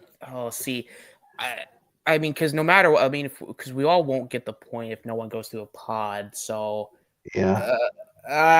Who gets put into a pod? Or who gets like thrown in? Like who breaks the glass or something? Who the person who gets the worst of it? Who gets put through a pod? Oh, that's definitely going to be Bianca Belair. I think she'll be the one thrown. I think maybe. I'd say maybe an Alexa Bliss, maybe. Really? I don't know. Maybe they'll do something crazy with her. I'm just kind of throwing a name out there. I mean, I personally, realistically, I don't think anybody's going to be really put through a pod in this match. So it's okay. I'm just kind of just shooting a shot here. Well, you Yeah, want if I had to to pick one, I think Bianca's the most athletic one that can get through something like that bad of a bump. you want to pick no one, because I will give you a point if you pick no one. Ah, screw it. I'll say no one. Okay. I'm picking Bianca. Okay. I got Liv. Who are the final two? I got Bianca and Alexa. Oh, I think Bianca's definitely gonna be part of the final two. It's gonna be Bianca, and because I really don't want to see Liv in the final two. I don't think she's gonna be part of it. No, I don't see. I mean, for me, it's gonna be Bianca and Roxanne. Yeah, There's big plans with Roxanne. Yeah, I think Roxanne. I think they're gonna give Roxanne a good showing here, but I don't see. That's the part that I don't know about. Actually, I'm gonna go Bianca and Naomi. I think. All right. I don't think they're gonna give Roxanne that good of a showing in the chamber. I think she's gonna have a good showing, but I don't think they're gonna have her be final two. So, Rums, you got Bianca and Roxanne? Yeah. Okay. All right. And who's going to win the damn thing? Who's going to go to WrestleMania and face Mommy? Bianca probably. Yeah, that's who I got, Bianca. Yeah, for me, it's Bianca as well, but I think Roxanne's somebody who would not rule out. Boy, we got a lot of. I'm gonna have to figure these things out better, because we got a lot of questions to where we all got the same answer. Well, for me, it's like Bianca's a bigger star. She has a great look. I mean, she does need to still work on a mic, but like overall, who's a good fit for Rhea? And it's to me, it's Bianca. Yeah, and they've never had a WrestleMania match, so they both came up the same time in NXT. So yeah, it's definitely I can see that. So now here we go, the men's match. Which two starts the men's chamber? That's a good one. Who's gonna out-politic the other here? That's the question. I'm going for Rollins and McIntyre. I'm going with Logan Paul and Damian Priest. Okay. I'm going to go with Seth Rollins and CM Punk. Okay, hold on. Now, who'd you say? CM Punk and who? Seth Rollins. Yeah. Seth and Punk. Okay. Who is the first eliminated? Damian Priest, probably. That's a tough one. I think it's got to be a shocker, or not a shocker, but somebody. I think it's got to be somebody just a little bit bigger than Priest. Is McIntyre still on a losing streak, or still kind of? I think he's still on a losing streak. There hasn't really been much with him. He did win, I think. His last win was to get into the Elimination Chamber match. I'm going with McIntyre, but I think there's a possibility. I think that Cena could be the first one out, but I also think he could be the runner-up. I don't think he's going to win, but I think that he's either going to be the first one out or the runner-up. Because you would want to have a huge shocker, and I don't know. That's what makes it so interesting. Yeah. I mean, I would love if they did that, but I don't think they're going to do that. Fans really want to see John Cena, and they don't want to see him eliminated that quickly. Yeah. So who do you think, Rome's the first guy? I got Seth Rollins. Okay. He always gets the shit into the stick, so I think this is no different. All right. Who gets put through a pod? I say Logan Paul. Logan's going to be that guy. Yes, Logan Paul, 100%. That's my pick as well. Logan Paul. Okay, well, that's another one.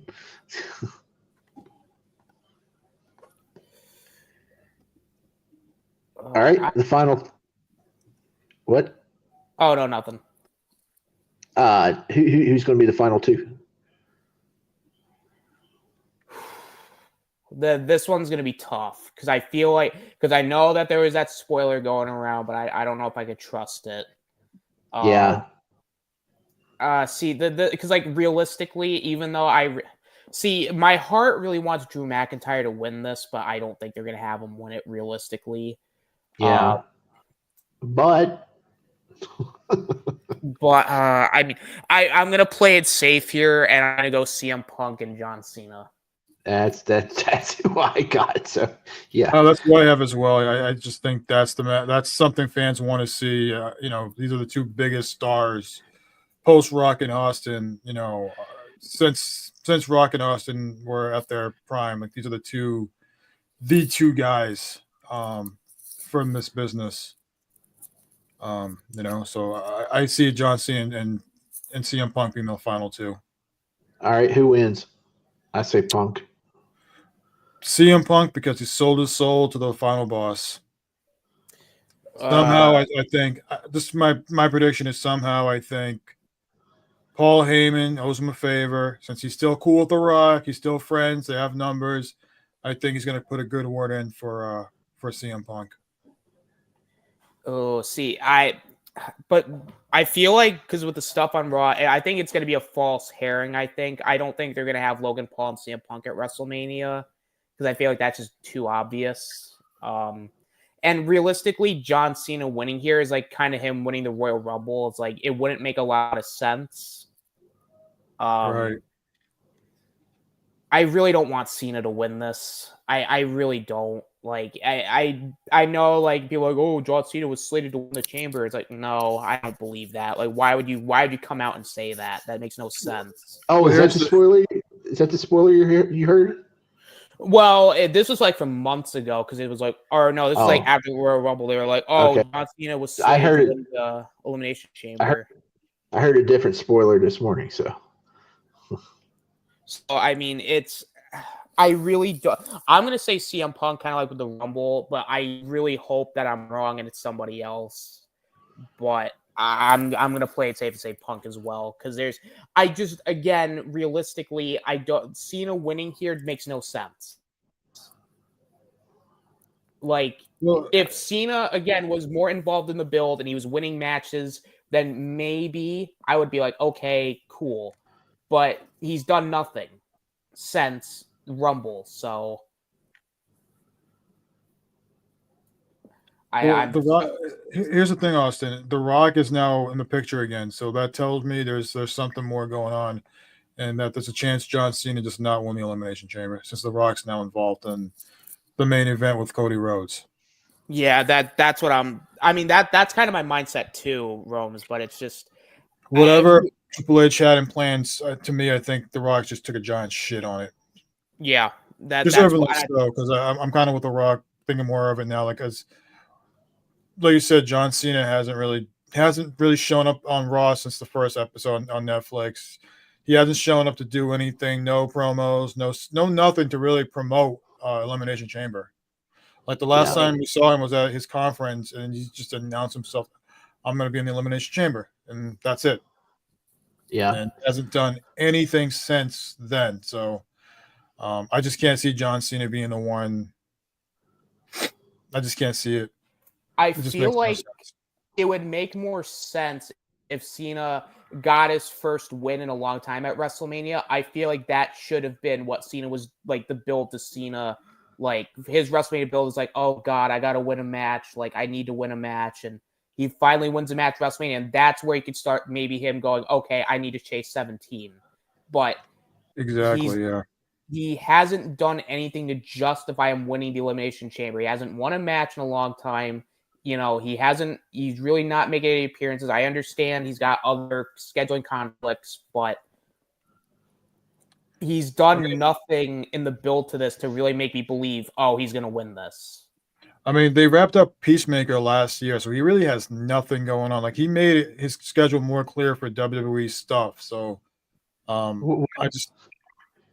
what if they did a reverse CM Punk deal to where if CM Punk, wins the title, what if they did instead of the summer of Punk, they did the summer of Cena and did a reverse to where Cena wins the Money in the Bank? Oh, what? What I think could be interesting. What could be an interesting twist is rather than it be Punk or Drew or Cody, Cena's the one, is The Rock, like, The Rock's like, no, Cena's going to be my guy. And then they do a twist. Like, it'd be kind of weird. It'd be really stupid. But it would be very interesting to see, like, Cena and Rock be, like, this Hollywood elitist team where you have, like, Cena, like, go Hollywood and, like, just be like, no, I have to win number 17 at any cost, even if I have to work with The Rock. Like, that I think would be very interesting. But Yeah, we've always wanted him to go heel. Yeah, this would be the time to put him heel if they're going to put him heel. But I also view it as, is it too little too late for him to be a heel? I think it is a little too late, which is why it would be weird to see him be a heel with The Rock. All of a sudden, it's just like an out of nowhere thing. Like, I would like to see like a heel run from Cena where he's not like acting like a heel. Like, he's still like, oh, hey guys, I'm John Cena. Like, hustle, loyalty, respect. You can't see me, but like he's doing like heelish things to like win matches. Like, he's that desperate to win. Like, he has to resort to cheating. Like, I would like to see something like a heel run like that where he's not like a heel, but he's a heel in the sense of he's not like this goody two shoes, like, and like maybe that could even be like a build for a match with Punk later down the road where Punk's like, dude, you're a fucking hypocrite, like, and then Cena could be like, well, that's like called like the pot called the kettle red or something, like. So we're all thinking that Cody will. I mean, I got it down here is will Cody accept Rock's offer? I say no. Yeah, no. Cody's too much of a dweeb to accept. He's a dweeb. What a dweeb. Rome's. Will he accept? No. I think he will tell The Rock no, and The Rock will, again, it's supposed to be a big reveal or a big game changer. So I think, what I think this segment or whatever it's going to be will happen before the men's elimination chamber. Yeah. And when he says no, The Rock will pull a lateral or something, and I think that's how we learn. That's how whoever wins the elimination chamber is to get help from The Rock in some way. Okay. So this leads into the last question. Will we learn what CM Punk's favorite request is? Yeah, this will be it if they're going to do it now. Yeah. Oh, Shift, you could also add this question. Is Roman Reigns going to interfere and cost Seth the Elimination Chamber? Or like just interfere in the match? Okay, hold on. All right, so what do you think about that? Do you think it's going to happen? Yes. I think it'll happen. I'll say yes on that one too.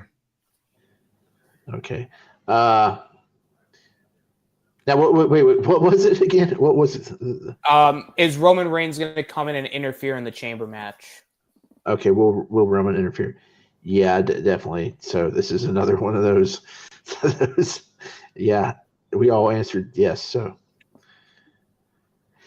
but there is 6 questions that is up for grabs. So it all comes down to those 6 because we agreed on all the other ones. So yeah, I think maybe. Yeah, this is weird.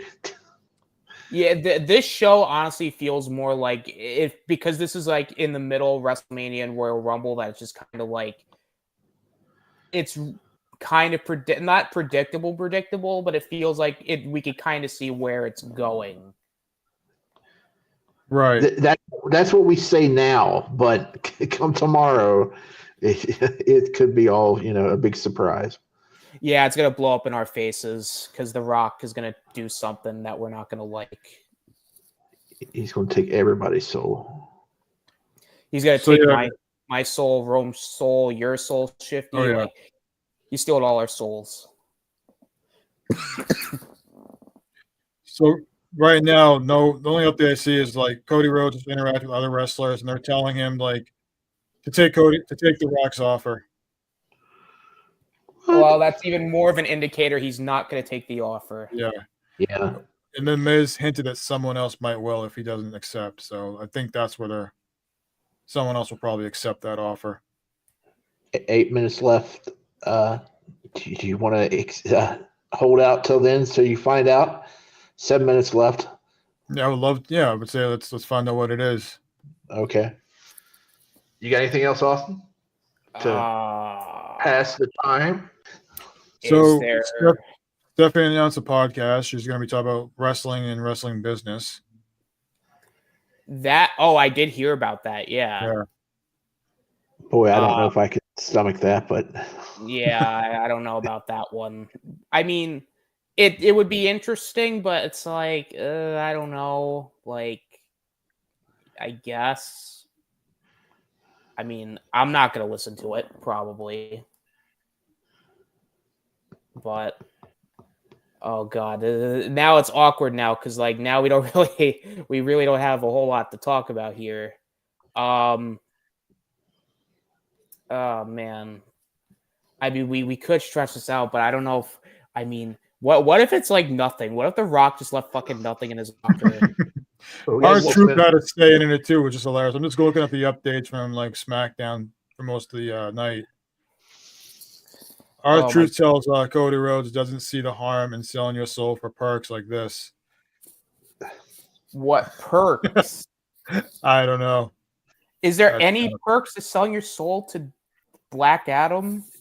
Free Terramana? Yeah, but I feel like Cody's already got enough of that, though. LA Knight is moving on to the number one's contenders triple threat match tonight. I think that's the match happening right now. It's LA Knight, Jacob Fatu, and I don't know who won the other one. Oh wait, SmackDown's 3 hours long, isn't it? Is it really? Is it? What? Yeah. Oh, I forgot that. Well, we can't do another. Fuck you, Triple H. Yeah, no way. No way, sir. We can't do another hour. No. God, no. I don't even have enough like content to like for tonight to like even stretch this out to 3. No way. No, we can't. No. If this show ever goes to 3 hours, it's over. Like, I'm not. No. No worries, man. Oh man. So. But it's like you guys said. I don't think it'll be anything important. I just think it's just, they're just hyping up for tomorrow. But still no. But you can't see John Cena. He showed up somewhere, but you can't see him. Oh, jeez. For SmackDown. Good old Cena just pulling his stick. Yep. He's pulling his stick. What? Yeah, I don't know. I mean, if you can't see him, he can pull a stick how many times he wants, I guess. It's shtick, man. Stick is something else. You don't want him pulling his stick. Yeah, you're right. So yeah, that about wraps it up, guys, for tonight. What a weird way to end it. I don't know why we ended it. I don't know why I ended it like that. But leave it to Good Ol Wrasslin to end it on sticks. And sticks. And sticks. We will be back next week. We're going to be doing the Elimination Chamber recap like we did with the Royal Rumble. It's probably just going to be kind of like last time. It's pretty much just going to be, we're just going to cover the pay-per-view that we're probably not really going to talk about news unless if there's something major happening. But unless The Rock does something like really crazy, we're probably just going to be covering the show, and The Rock's going to be doing something on there anyway. So we'll have another segment on the show of what the fuck is the final boss doing now. That should be the title. That's gonna be the title either on the next one or the following with like what the fuck is he doing now? But I am happy we're finally getting through Elimination Chamber, and then after that it's all WrestleMania season, which would be great. So hopefully the next 6 weeks this would be great. Hopefully it'll be great. Sometimes some WrestleMania builds they kind of drag, but there's just so much talent now, even more than was last year.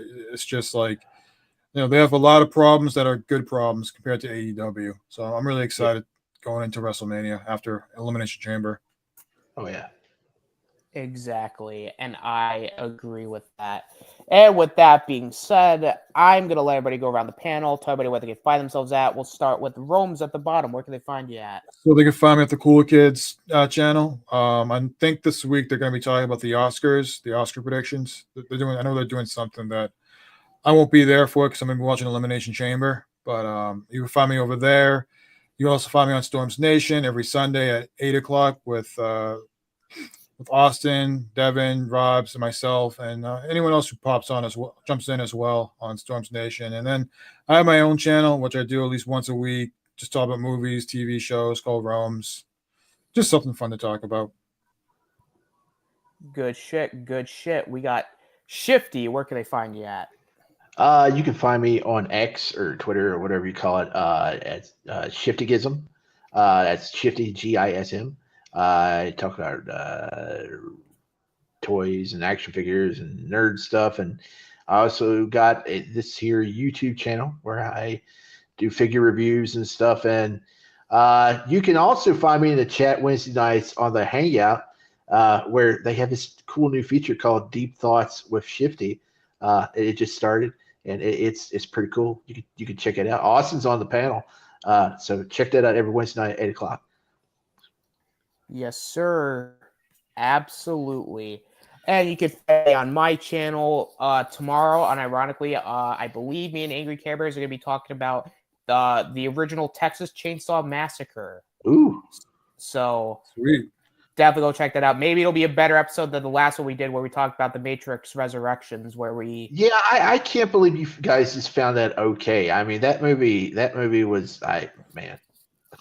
Like, I will say this, Shifty. I think the reason why we had that reaction was because I went into it here like, oh God, it's the worst thing you'll ever watch. Oh God, it's bad. And I saw it, I'm like, well, it's not great, but I've seen worse. Yeah, and Were you I talking guess about the remake? Yeah, Resurrections, yeah. Oh, Resurrection. I thought you were talking about the Netflix one. No. Yeah. We're talking about Matrix. Oh, Matrix. Yeah.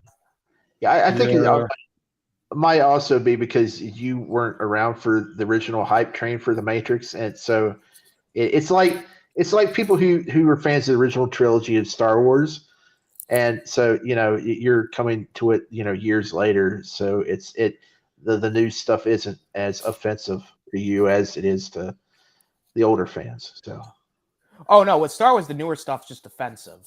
Like, okay. I mean, this is coming as somebody who watched it, who grew up with both the prequels and the original trilogy. Yeah. Like, Well, I'm just talking about towards the Matrix. That's just okay. Yeah. No. Yeah.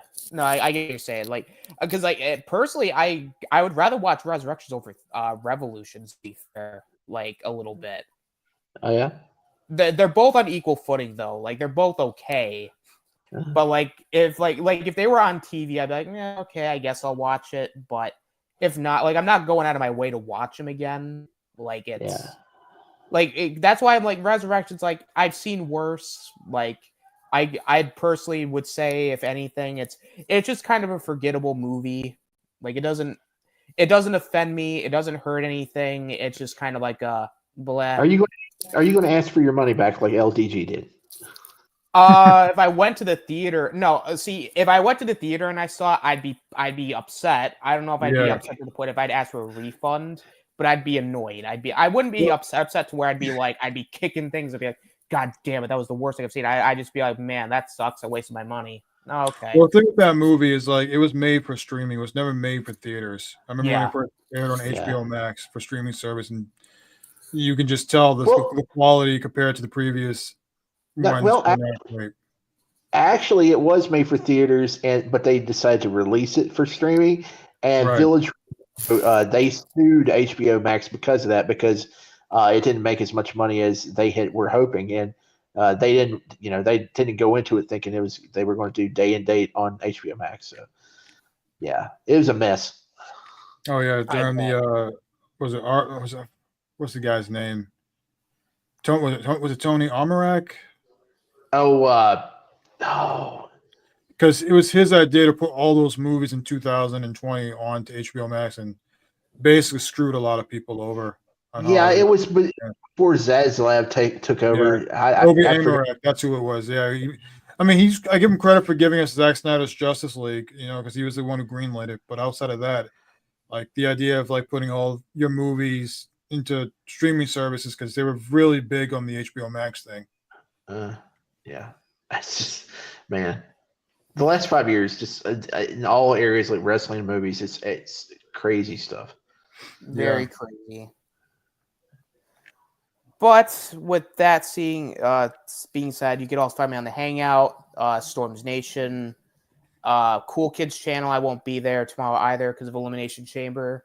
And this show usually on Fridays if nothing too crazy is going on. So yeah, that about does it for tonight.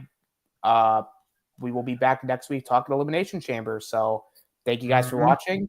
This is the Austinator signing out. Later. Peace. We're going to take your soul. You want to know why? That's awesome. That's awesome.